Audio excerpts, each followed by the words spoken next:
الحمد لله والصلاة والسلام على رسول الله وعلى آله وصحبه ومن والاه، وأشهد أن لا إله إلا الله وحده لا شريك له، وأشهد أن محمدا عبده ورسوله. خدمت تمام بینندگان عزیز و گرامی عرض سلام و ادب دارم. در خدمت شما هستیم با معرفی یک عالم بزرگی و یک مرد بزرگواری به اسم اویس قرنی. اویس قرنی ابو عمرو فرزند عامر فرزند جز ابن مالک مرادی. میخواهیم امروز در رابطه با معرفی این شخص و فضیلت و بزرگواری این مرد بزرگوار در سنت بیان کنیم. یعنی بابی از ابوابی که در سنت بیان می شود در مورد فضائل است. این مرد بزرگوار امام مسلم فضیلتش را بیان می کند در فضائل صحابه، هرچند صحابه نبوده، در عصر رسول خدا بوده صلی الله علیه و سلم، اما موفق نشده که رسول خدا را ببیند. اما رسول خدا صلی الله علیه و سلم در مورد او مطالب بسیار قشنگ و زیبایی بیان نموده. میخواهیم در مورد او مقداری صحبت کنیم. البته چیزی که سبب شد که من این بحث را انتخاب کنم این بود که در کردستان در منطقه ای که به آن گفته می شود ماهی دشت، یعنی تو استان کرمانشاه نزدیک شهر روانسر، یک مقبره در آنجا وجود دارد. گویا میگویند مقبره اویس قرنی است و به دلیل اینکه این مرد بسیار بزرگواری است و در سنت بیان شده فضیلت این مرد بزرگوار، بسیاری از مردم عادت کرده اند که به زیارت او می روند. حالا یعنی مثلا از مسافت طولانی یا گاهی بالاخره از دور و نزدیک به زیارت اویس قرنی می روند، مخصوصا مردم کردستان که مردمی هستند دین دوست و بندگان خدا را دوست دارند و اویس قرنی هم با توجه به فضائلی که دارد دوست دارند و به زیارت اون قبر می روند که فکر می کنند اویس قرنی در آنجا دفن شده است، که متاسفانه خبر واژگون شدن یک مینیبوس که تعداد بسیار زیادی مردم در داخل آن بودند، بیشتر یک سفر خانوادگی، البته چند خانواده با هم، ظاهرا یک مینیبوسی را با خود بردن و تعداد بسیار زیادی مردم در آن قرار گرفتند و متاسفانه این مینیبوس واژگون می شود و تعداد زیادی مردم در میان آن وفات می کنند. حدوداً 19 نفر از شهرستان مریوان، البته از روستای پیرصفا، روستایی که به آن گفته می شود پیرصفا، در چند کیلومتری شهر شهرستان مریوان است، در حاشیه دریاچه زریبار یا به لهجه کردی زریبار.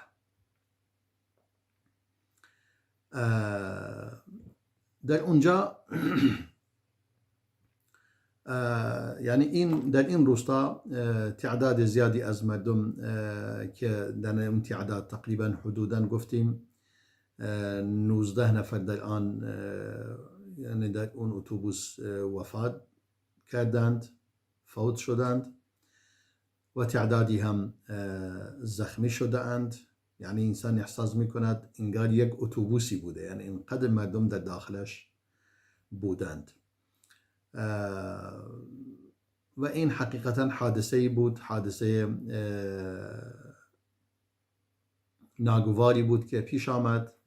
از خداوند متعال می‌خواهیم که همه اون کسانی که در اون حادثه وفات یافتند خداوند متعال همه آنها را مورد رحمت خویش قرار دهد.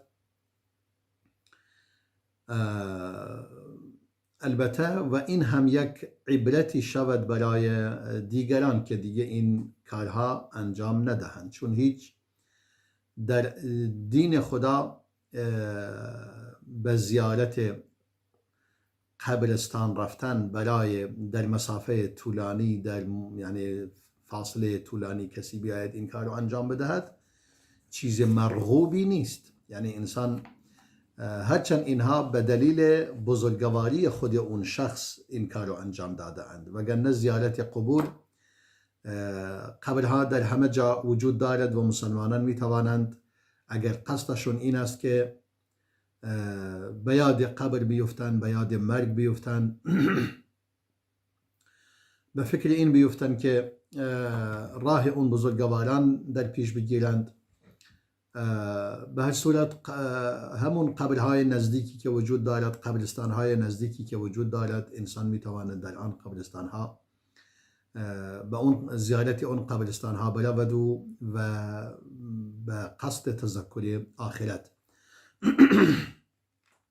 ممکن است تعدادی از این مردم هم دچار خطاهایی باشند و بدعتهایی در آن انجام بدهند یا نمیدونم بر روی قبر دست بمالند یا آن را ببوسند یا از او مثلا درخواست کنند برایشون دعای خیر کند، شفاعتی چیزی کند، این کارها مرتکب شوند. یعنی این همش نشانه جهل و نادانی مردم است که ما از خداوند متعال می خواهیم که مسلمانان آگاه شوند و دچار غلو و افراط نشوند در شخصیت انسانهای بزرگوار و در شخصیت افرادی که نزد پروردگار بزرگ هستند و محترم هستند. انسان دچار افراط و زیاده روی نشود. رسول خدا صلی الله علیه وسلم مسئله‌ای که حتی در هنگام بیماری که در آن وفات یافت مرتب اینو می گفت، نفرین می کرد از یهود و نصارا که قبور پیامبران خود را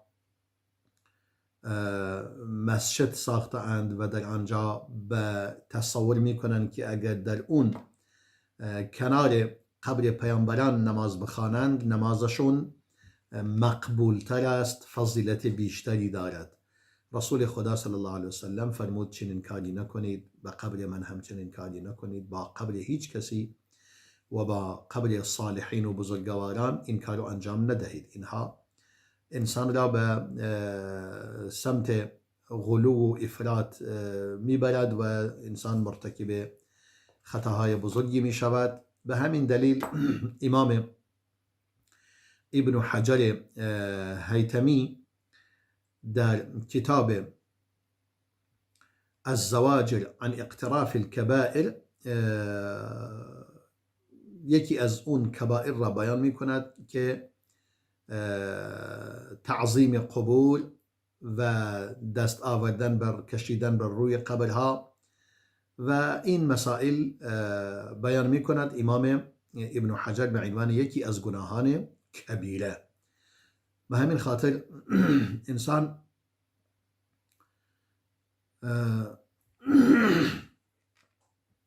مسلمانان باید هوشیار باشند و دنبال این گونه کارها نباشند. ما میبینیم این غلو، افراط و اینها در میان شیعه فراوان است و در میان تعدادی از مسلمانان اهل سنت هم وجود دارد برای تعدادی از بزرگان و صالحان و این کار پسندیده ای نیست. حالا ببینیم امام اویس قرنی چگونه مردی بوده.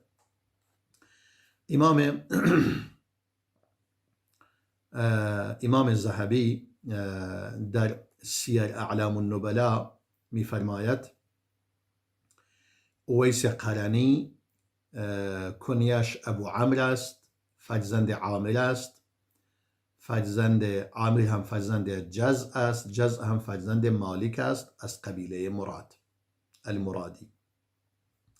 بعداً می‌فرماید او هو القدوة الزاهد سید التابعین فی زمانه. میگه او یک سرمشق و یک الگوست و مرد زاهد و بزرگواری است و سرور تابعین زمان خودش است. تابعین به کسانی گفته می شود که رسول خدا را ندیدند صلی الله علیه وسلم، بلکه یاران رسول الله را دیدند. می فرماید ابو عمرو که اسمش اویس است، فرزند عامر، فرزند جزع، فرزند مالک قرنی هست، بعدا از قبیله مراد، بعدا الیمانیو، بعدا از یعنی اهل یمن است. قرن بطن من مراد، یعنی قرن یک خانواده است از خانواده از قبیله مراد. میگن اویس قرنی المرادی. القرن یعنی قرن یک خانواده است از طایفه مراد. میگه وفد على عمر و روى قلیلا عنه. آمد پیش امام عمر بن خطاب و از امام عمر هم حدیث افرادی است که یکی از راویان حدیث است. و عن علی و از یعنی دوباره یعنی کمی از امام عمر روایت می کند و از امام علی کمی روایت می کند. و روى عنه یسیر بن عمرو و عبد الرحمن بن ابی لیلا. و کسانی که از اویس حدیث روایت می کنند یسیر بن عمرو هست و عبد الرحمن بن ابی لیلا و ابو عبد رب الدمشقی، ابو عبد الرب الدمشقی و غیر از آنها از او احادیث روایت می کنند یا حتی بگوییم حکایات اندکی از او روایت می کنند. ما روى شيئا مسندا، یعنی امام اویس قرنی خودش زیاد چیزی روایت نکرده، روایتش کم است.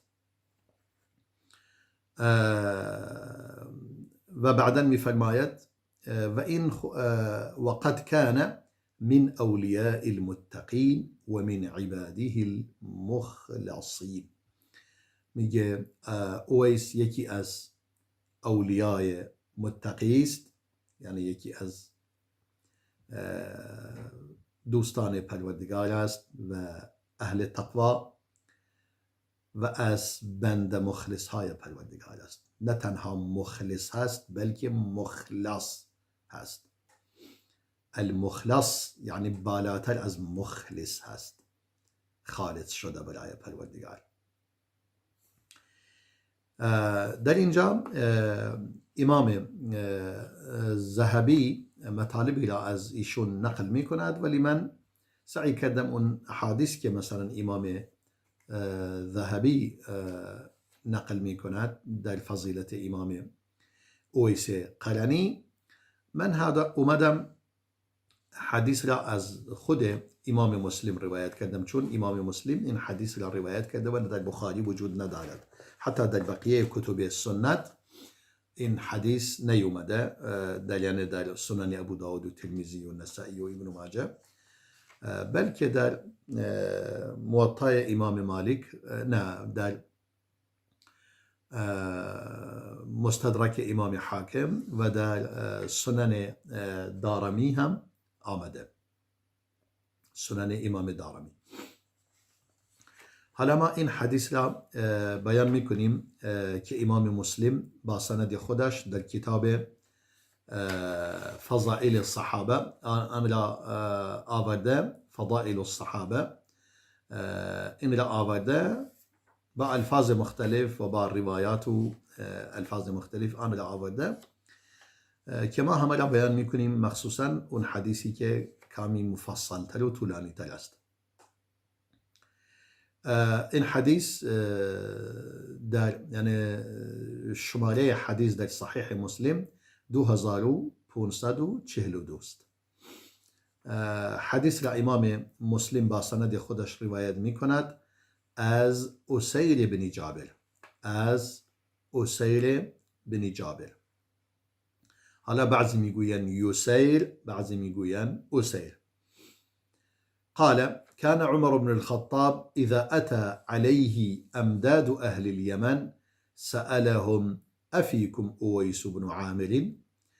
میگه امام عمر هرگاه امداد یعنی نیروی امدادی، امداد که ما امروز به زبان فارسی این را گفته می شود، نیروی امدادی از یمن می اومد، یعنی نیروی امداد سپاه اسلام از یمن می اومدن برای پشتیبانی از سپاه اسلام در جهاد و غزوات. میگه هنگامی که امداد اهل یمن می اومد، یعنی نیروهای کمکی از یمن می اومدند، سألهم، امام عمر از آنها می پرسید: افیکم اویس بن عامر، آیا در میان شما شخصی به اسم اویس بن عامر وجود دارد؟ حتی اتا علی اویس، تا بالاخره یکی پس از دیگری سوال می پرسید تا نهایتا به اویس رسید. فقال: انت اویس بن عامر، تو اویس هستی؟ قال: نعم، گفت بله من اویسم. فرمود شما از طایفه مراد هستید؟ بعداً از خانواده قرن؟ اون هم گفت بله. فرمود: فکان بک برص فبرأت منه، آیا شما قبلا یک بیماری برسی یعنی یک بیماری پوستی است، برس که به فارسی پیسی هم گفته می شود، پیسی، آیا این برسی در برسی یعنی شما همون بیماری پیسی یا همون بیماری پوستی که اسمش پیسی است و برس است، آیا شما اینو قبلا داشتی و از آن شفا یافتی؟ بجز به اندازه 1 درهم که از آن باقی مونده؟ گفت بله. قال: لك والدة، آیا تو یک مادری دارید؟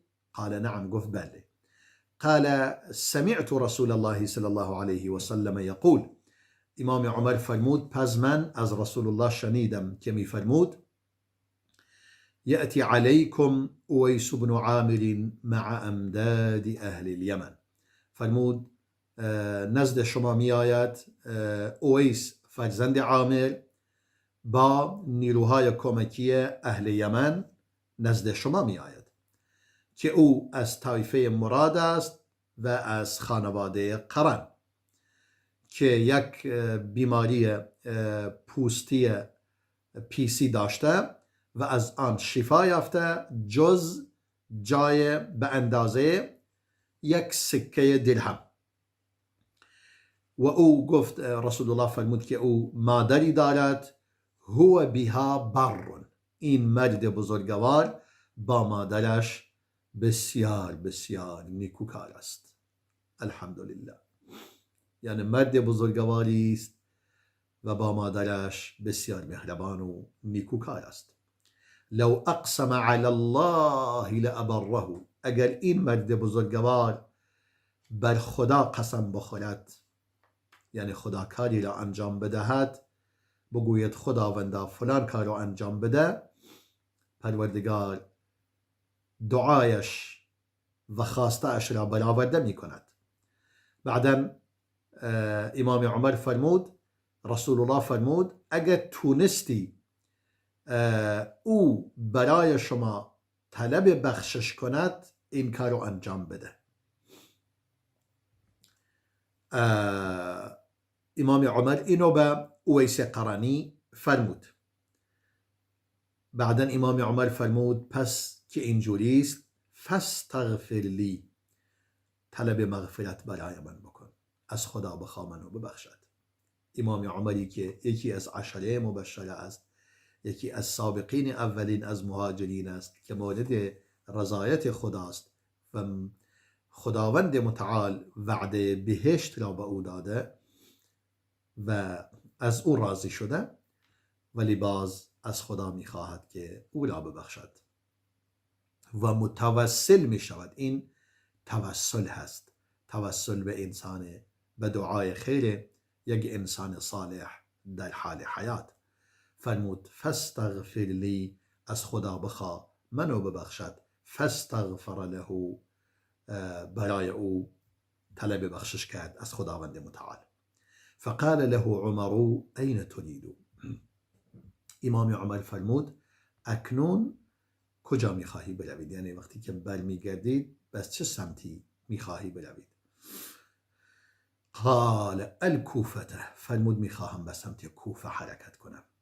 قال الا اکتب لك الى عاملیها، فرمود من تو را سفارش نکنم نزد عامل و والی کوفه؟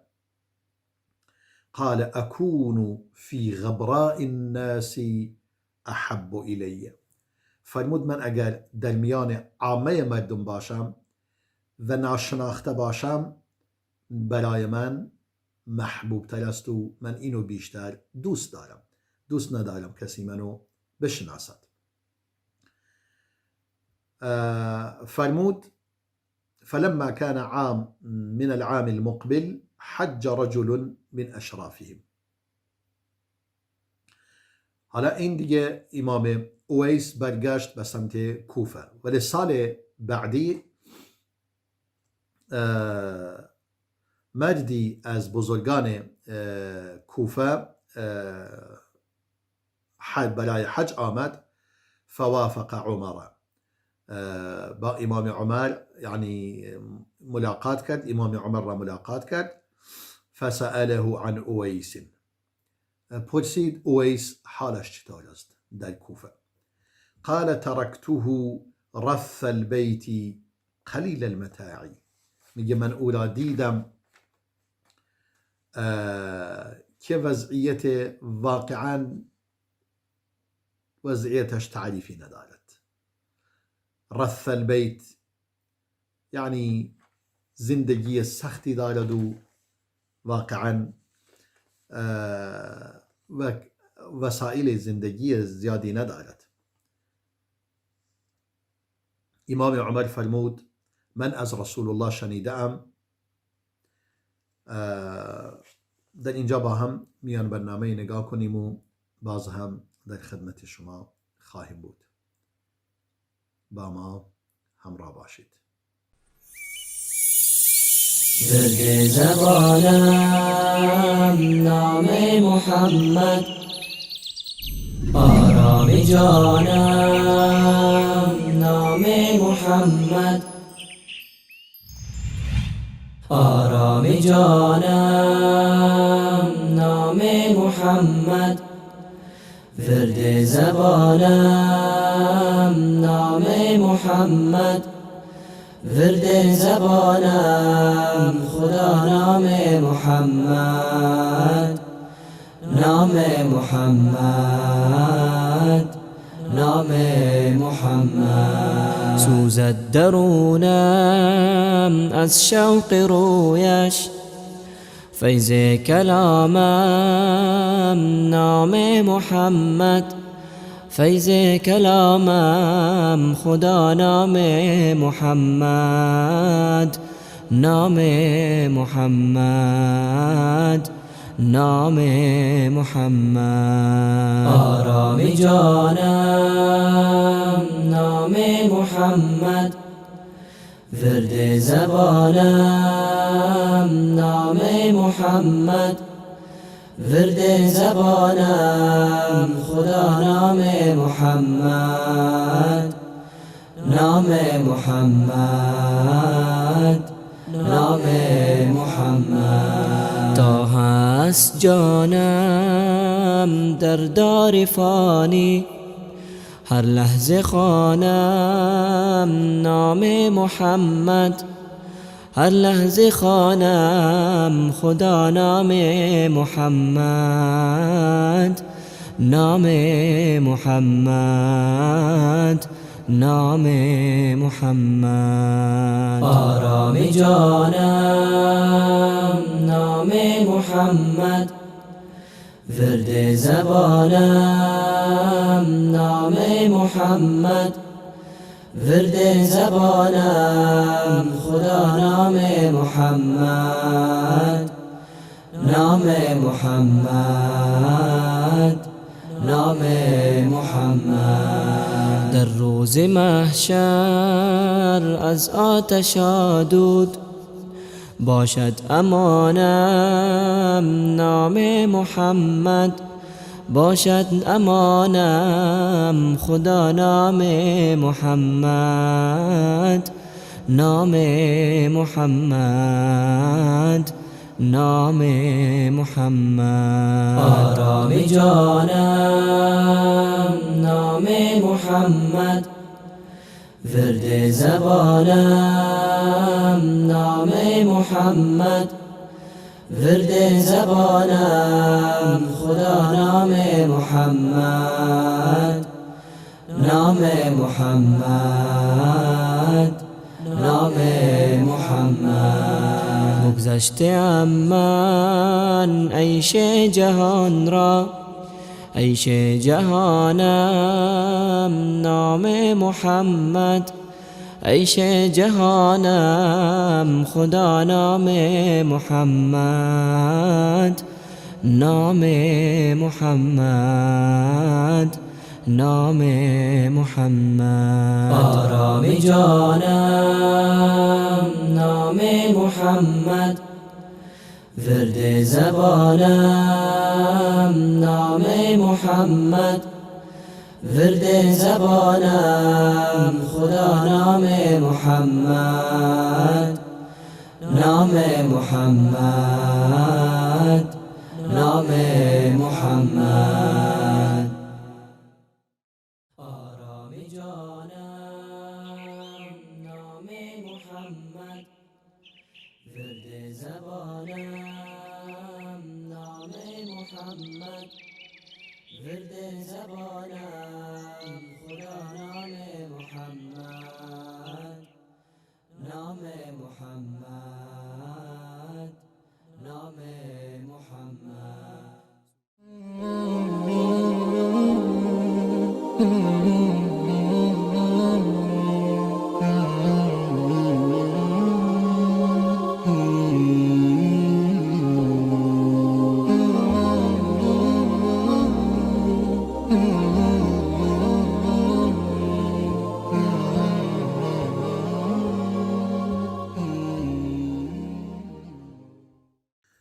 با عرض سلام مجدد خدمت شما بینندگان عزیز و گرامی. ما داشتیم در مورد اویس قلنی سخن می گفتیم رحمه الله و رضی الله عنه. گفتیم امام عمر برای سال آینده که مددی از بزرگان کوفه به سفر حج آمده بود، امام عمر از او پرسید آیا وضعیت اویس چگونه هست؟ اونم گفت وضعیت یعنی تعریفی ندارد، وضعیت بسیار بدی دارد، یک انسان فقیر و خونه متواضعی دارد، رث البیتی قلیل المتاعی کالایی چیزی زیادی ندارد. اونم فرمود امام عمر من از رسول الله شنیدم صلی الله علیه و سلم که می فرمود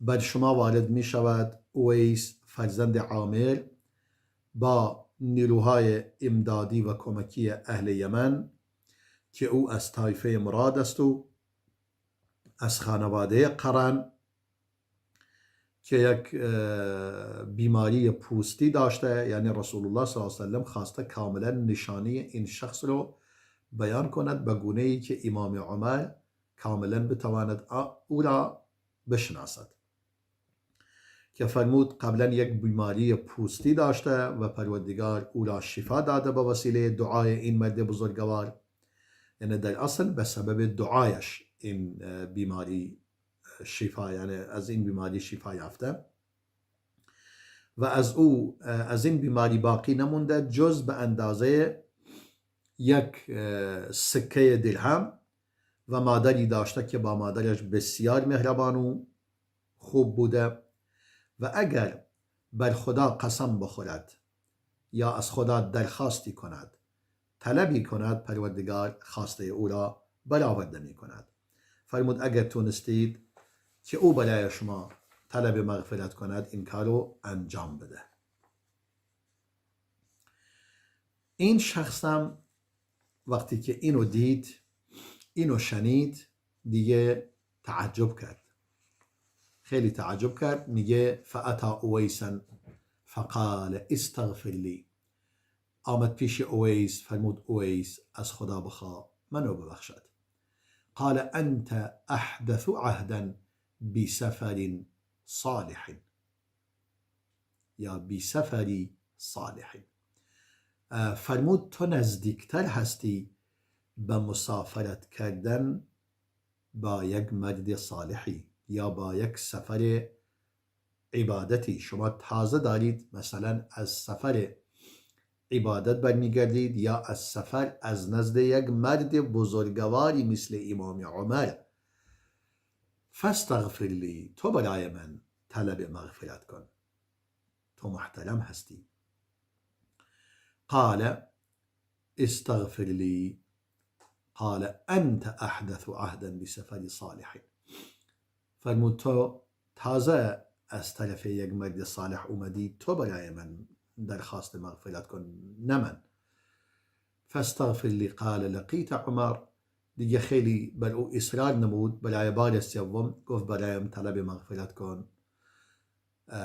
اویس قرنی هم فرمود پس لقیت عمر را ملاقات کرده ای، یعنی دیگه متوجه شد که این از طرف امام عمر ایشان را شناخته. پس اون سفر صالح را در اصل او مقصدش سفر حج بوده. قال نعم، گفت بله من به امام عمر رسیدم. فاستغفر له، گفت خیلی خوب، از خداوند متعال میخواهم که تو را ببخشد. ففطن له الناس، دیگه تمام مردم او را شناختند، یعنی دیگه دیدن جایگاه این مرد بزرگوار. اما ببینیم خودش چی کار میکند. مثل امروز نبوده که مثلا اگر کسی مردم به طرفش میآیند و حسن ظنی به او دارند، این هم خودش از خدایش باشد که چنین پیش بیاید و برای اینکه منافع و مصالحی برای خودش به دست بیاورد. اما اویس قرنی چنان نمی کند. فانطلق على وجهه، میگه وقتی که دید مردم او را شناخته اند و مردم دیگه همه از او طلب مغفرت و بخشش میکنند، این را برای خود نپسندید. گفت کار پسندیده ای نیست که مردم آنچنان در مورد من فکر کنند و من هم خودم به چنین چیزی راضی باشم. برایش پسندیده نبود. قال اسیر میفرماید و کسوته بردتن، میگه من هم یک عبایی به ایشون دادم. فكان كلما رآه انسان قال من أين لأويس هذه البرده، میگه هرگاه کسی او را میدید میگفت اویس این عبا را از کجا آورده؟ او که چیزی نداشت. این حدیث یعنی تقریبا مفصل ترین حدیثی بود که در صحیح امام مسلم در مورد امام اویس قرنی وجود دارد و در این حدیث کاملا روشن می شود که جایگاه این مرد بزرگوار و مخصوصا در لفظ دیگر این حدیث که باز امام مسلم روایت می کند می فرماید امام عمر میگه من امام عمر میفرماید من از رسول الله شنیدم صلی الله علیه وسلم که میفرمود این خیر التابعین رجل یقال له اویس، فرمود بهترین تابعین مردی است که به او گفته می شود اویس. وله والدة وكان به بیاض فمروه فلیستغفر لكم، فرمود او مادری داشت و بیماری پوستی داشت که پروردگار او را شفا یافت به وسیله دعای خودش، پس از او بخواهید که برای شما طلب مغفرت کند.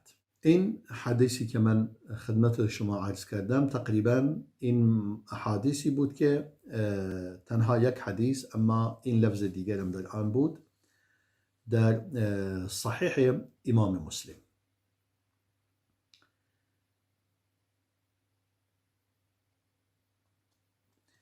و در اینجا یک لفظ دیگری در لفظ دیگر باز امام مسلم اینم را بیان می کند با همون سند از طریق اسیر فرزند جابر می فرماید قال كان بالكوفة رجل يتكلم بكلام لا أسمع أحدا يتكلم به، میگه مردی بود به گونه‌ای سخن میگفت که من کسی را نشنیده بودم چنان صحبت کند. ففقدته فسألت عنه فقالوا ذاك اویس، میگه من او را گم کردم، بعدن از او پرسیدم، گفتن اون اویس است. میگه منم دنبالش گشتم و از او پرسیدم و آمدم پیشش، گفتم چرا مدتی است پیدات نیست؟ قال العریو، فرمود واقعا لباس ندارم بپوشم. و میگه مردم متاسفانه او را مسخره میکردند و او را اذیت میکردند. میگه منم عبای خودم را به او دادم که در همون قسمت اول حدیث فرمود. البته این قسمت امام ابن سعد در طبقات بیان می کند و ابن عساکر در تاریخ خودش این قسمتش، یعنی این بخش آخر حدیث می فرماید من هم این عبای خودم را به او دادم، فرمود چنان نکن فانهم اذا یؤذوننی، چون مردم باز هم منو اذیت میکنند. میگه منم اصرار زیادی کردم تا آن را پوشید و بعدا از خانه خارج شد و مثل بقیه مردم در حاضر میشد و در جامعه حضور داشت و در مسجد و اینها. فقالوا من ترون خدع عن هذا البرد، یعنی گفتن به نظر شما چه کسی یعنی چه کسی را فریب داده این شخص که این عبا را گیر آورده. دیگه اون هم این حرف که شنید دوباره آمد و عبا را پس داد.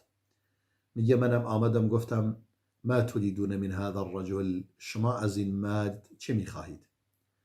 فقد آذیتموه، شما او را اذیت داده اید. الرجل یعرى مرة و یکتسی اخرى، این مرد گاهی لباس ندارد بپوشد، از خانه بیرون نمیاد و گاهی هم لباس میپوشد.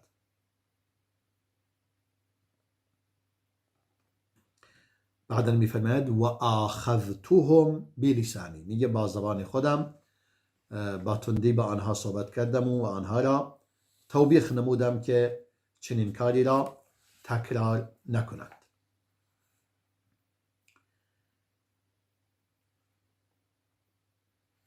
و لفظ دیگر این حدیث باز در صحیح مسلم آمده که این هم دقیقا همون لفظ حدیث اول، ولی یک مقدار یعنی اشاره می کند به همین نکته‌ای که در اینجا وجود دارد.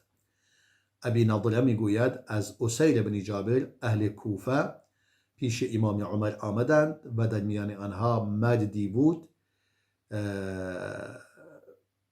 مردی در میان آنان وجود داشت از اون افرادی بود که به اویس قرنی مسخره می کرد.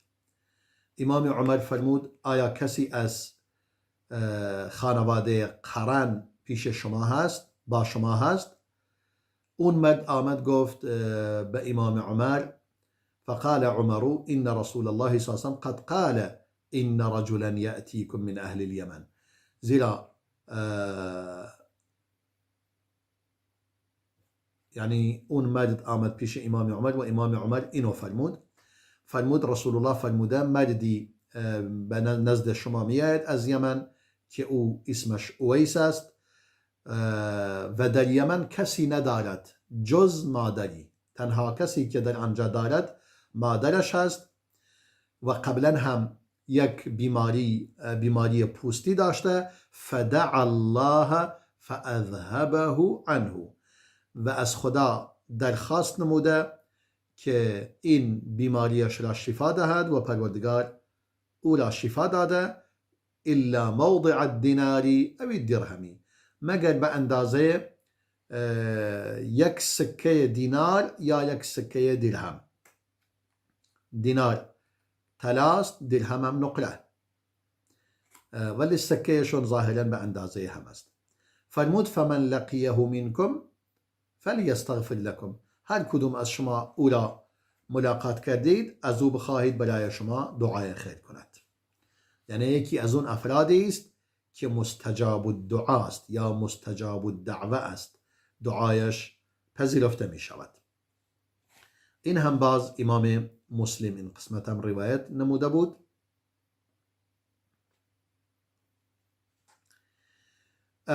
حالا این شخص محل وفات او کجا بوده؟ حالا ما باید اینو بدونیم که ما قبلا گفتیم در زمان امام عمر بوده و در زمان امام عمر در کوفه زیسته و بعداً که امام علی هم خلیفه می شود در کوفه خواهد بود، یعنی همون در کوفه هست و در اصل اهل یمن بوده ولی در اواخرها بالاخره کوفه را برای عنوان محل سکونت خود انتخاب نموده و ظاهرا همون جا هم وفات می کند. هیچ ربطی ندارد به منطقه ماهیدشت یا منطقه استان کرمانشاه، بلکه ایشون در کوفه وفات یافته در جنگ صفین که الان مطالب زیادی را بیان میکنیم و به صورت صریح امام حاکم حدیثی را برای ما نقل میکند که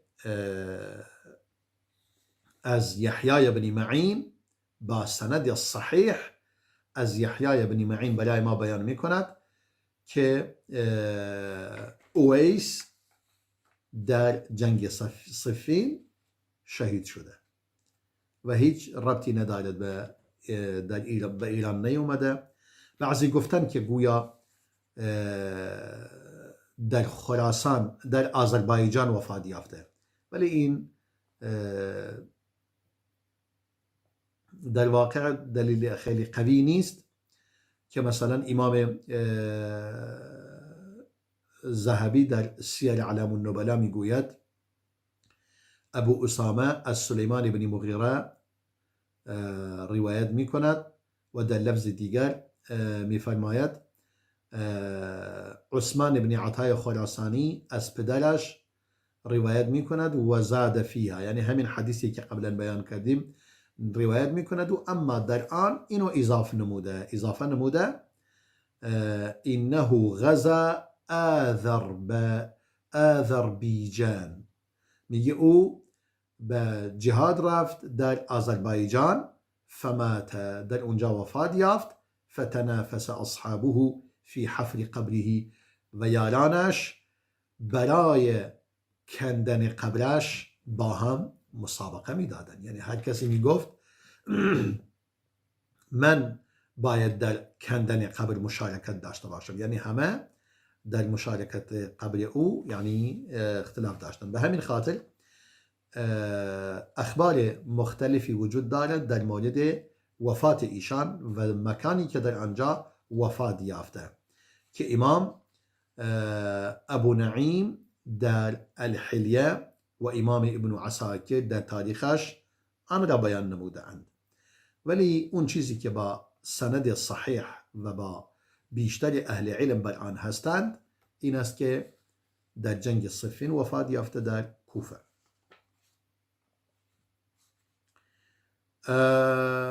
اینجا یک حدیثی که امام حاکم با سند خودش این حدیث را روایت می کند و در نهایت حدیث خود امام حاکم می فرماید این حدیث صحیح است بر شرط مسلم و امام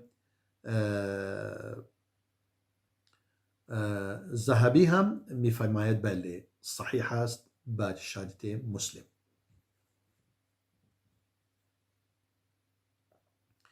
در این حدیث آمده بیان می کند در این خبر که با امام حاکم با سند خودش این را روایت می کند باز از اسیر بن جابر، از همون شخصی که امام مسلم حدیث را ازش روایت می کند. فرمود قال لي صاحب لي وأنا بالكوفة هل لك في رجل تنظر إليه؟ میگه شخصی به من گفت در کوفه آیا دوست داری یک نفر را ببینی؟ گفتم بله. فرمود هذه مدرجته و انه اویس القرنی، گفت این راه اوست، از این راه میاد و میره و این اویس قرنی است و گفت گمان میکنم الان وقت آن رسیده که از اینجا بگذرد، یعنی انگار هر روز در این ساعت از اینجا میگذرد. میگه ما هم منتظر شدیم که آمد، دیدیم مردی است علیه سمل قطیفه، یک پارچه‌ای را یعنی یک لباسی را، یک لباس مخملی را پوشیده و الناس یطعون عقبه و مردم آرزو می کنند که پاشون بذارن جای پای او. قال وهو يقبل فيغلظ لهم ويكلمهم في ذلك فلا ينتهون عنه. میگه اون هم به سمت آنان نگاه میکرد و خیلی عصبانی میشد از این کاری که اونا میکنند و با آنان سخن میگفت، اما مردم همچنان به کار خود ادامه میدادند. میگه ما هم با مردم رفتیم حتی دخل مسجد الکوفه، تا اینکه اویس وارد مسجد کوفه شد و دخلنا معه و ما هم با او وارد شدیم. فتنحى الى ساریه فصلى ركعتين، به سمت یکی از ستونهای مسجد رفت و در آنجا 2 رکعت نماز خواند، نماز تحیت المسجد، و سعی کرده اون ستون را به عنوان ستره خود قرار دهد. میگه سپس روبما کرد فرمود یا ایها الناس، فرمود ای مردم، مالی ولکم تطعون عقبی فی کل سکة و انا انسان ضعیف. فرمود مردم، شما چرا مرتبا دارید رد پای من را دنبال می کنید در هر کوچه‌ای که رد می شوم؟ من یک انسان ضعیفی هستم. تکون لی الحاجة فلا اقدر علیها معکم. من کاری دارم و اگر شما با من باشید من نمیتونم دیگه کارم را انجام بدم. لا تفعلوا رحمكم الله. رحمت خدا بر شما باد، چنین کاری نکنید، منو به حال خودم رها کنید. من كانت له الی حاجة فلیلقنی ها هنا. اگر کسی به من کاری دارد همینجا تو همین مسجد منو ملاقات کند. بعدا فرمود و عمر بن خطاب رضای خدا بر او باد سأل وفدا قدموا علیه، که اون هم یعنی امام حاکم این حدیث را دوباره ادامه میدهد و میفرماید امام عمر هم از هیئتی که بر او وارد شدند پرسید، فرمود هل سقط الیکم رجل من قرن من امره، یعنی آیا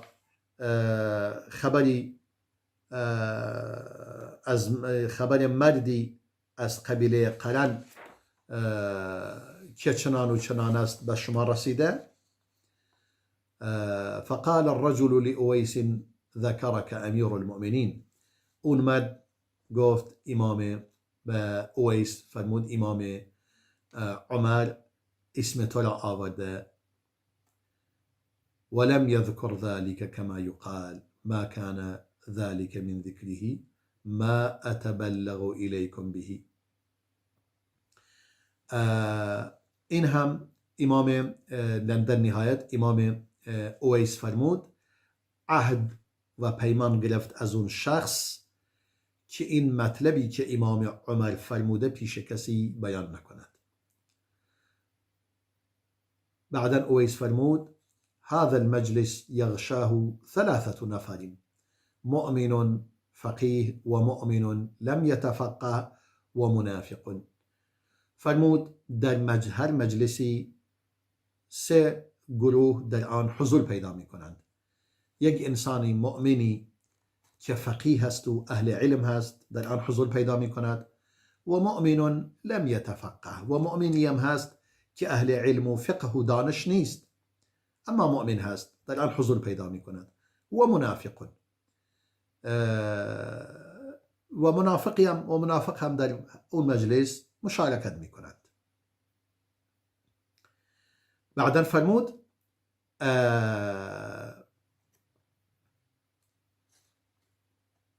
و ذلك فی الدنیا مثل الغیث. گفت این هم در دنیا مانند باران است که از آسمان میبارد به زمین و آن به درختی یعنی اون باران به درختی برخورد می کند المورقة المونعة المثمرة. به درختی برخورد می کند که اون درخت برگهای قشنگی دارد و دارای ثمر هست. فیزید ورقها حسنا و یزیدها ایناعا. و هرچی برگ آن بیشتر قشنگتر می شود و شادابتر می شود. و كذلك يزيد ثمرها طيبا ويصيب الشجرة المورقة المونعة التي ليس لها ثمرة فيزيدها إناقا.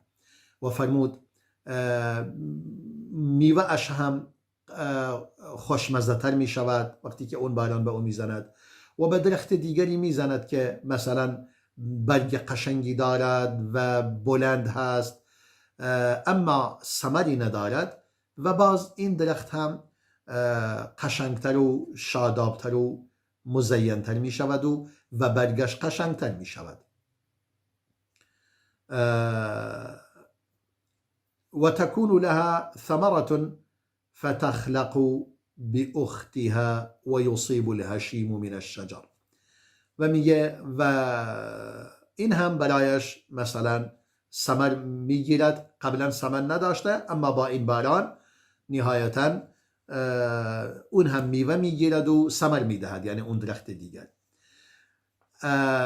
و باز هم اون باران گاهی یصیب الهشیم من الشجر، گاهی بر یک درخت شکسته شده خشکی شکسته بر خود می کند، فیحطمه فیذهب به، و اون درخت را چون خودش خشک است آن را می شکند و با خود می برد. بعدن فرمود، این آیه را تلاوت نمود اویس، فرمود اعوذ بالله من الشیطان الرجیم وننزل من القرآن ما هو شفاء ورحمة للمؤمنين ولا يزيد الظالمين إلا خسارا. فرمود ما از قرآن آیه نازل میکنیم که شفا و رحمت است برای اهل ایمان، اما برای ستمکاران جز خسارت و زیان و ضرر چی سود دیگری ندارد. سوره اسراء آیه 82.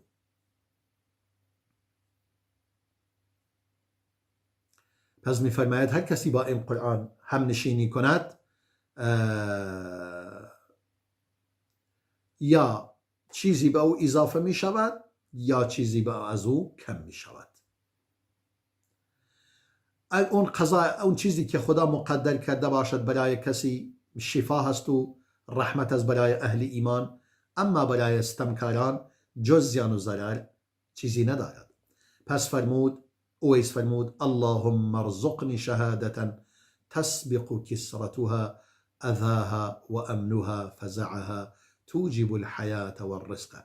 فرمود پروردگارا شهادتی را نصیب من کن که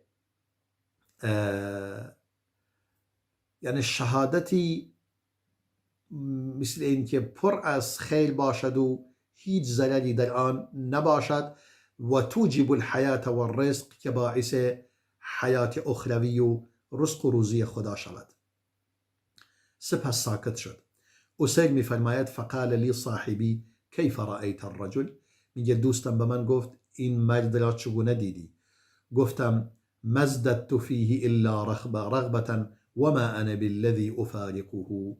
فرمود والله من این چیزی که دیدم هرچی بیشتر به این شخص علاقمند می شدم و من دیگه هرگز او را ترک نخواهم کرد. فلم نلبث الا یسیرا، می فرماید ما با او بودیم و زیاد طول نکشید مگر مدت کوتاهی، حتی ضرب علی الناس بعث امیر المؤمنین علی رضی الله عنه. زیاد طول نکشید مگر اینکه نیروی امام امیر المؤمنین علی برا افتاد. فخرج صاحب القطیفة اویس، میگه اویس هم با آنها خارج شد، و خرجنا معه فیه و كنا نسیر معه، و ما هم با او رفتیم و ننزل معه حتی نزلنا بحضرة العدو، تا ما در برابر دشمن قرار گرفتیم. در اینجا اسیر بن جابر باز میفرماید، ابن المبارک بیان میکند، میگه حماد بن سلمه از جلیل بیان میکند، فرمود امام علی با صدای بلند صدا برآورد و فرمود یا خیل الله ارکبی و ابشری، ای سواران خدا سوار شوید و مژده بدهید. میفرماید فصف الثلثین لهم فانتضى صاحب القطيفة اویس سيفه حتى كسر جفنه فألقاه ثم جعل يقول تموا ليتمن وجوه ثم لا تنصرفوا حتى ترى الجنة يا أيها الناس تموا. میگه فرمود وقتی که امام علی مردم را ترغیب نمود، فصف الثلثین لهم، یعنی 2/3 صف کشیدند و و صاحب قطیفه یعنی همین اویس قرنی اون هم حرکت کرد و رفت حتی کسر جفنه فالقاه، تا اینکه غلاف شمشیرش را شکست و آن را انداخت. ثم جعل یقول، یعنی دیگه شمشیر را کشید و رفت. میفرمود ای مردم ادامه بدهید لیتمن وجوه، قطعا چهرهایی به کامل میشوند و اون چهره ها لا تنصرفو بر نمیگردند تا بهشت خدا را میبینند. ای مردم حرکت کنید، بشتابید.